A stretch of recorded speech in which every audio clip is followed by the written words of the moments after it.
দেয়ালের সাথে কেন কথা বলা, অন্ধ কেউ যেন দরজার পাশে। ভাবছি সবাই পর্দাটাই বেশ, বাস্তব কথা অনেকে কেন মলিন, সত্য মিথ্যেই মলিন।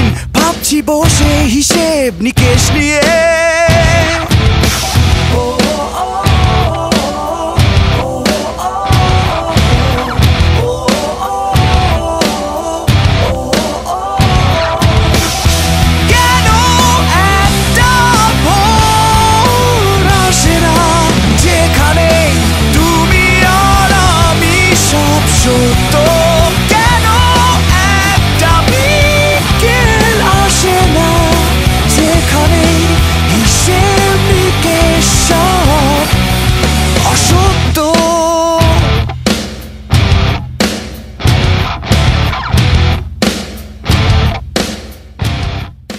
বাংলাদেশের সবচেয়ে পাওয়ারফুল 3G নেটওয়ার্ক নিয়ে গ্রামীণফোন সবখানে সবসময়। চলো বহুদূর গ্রামীণফোন।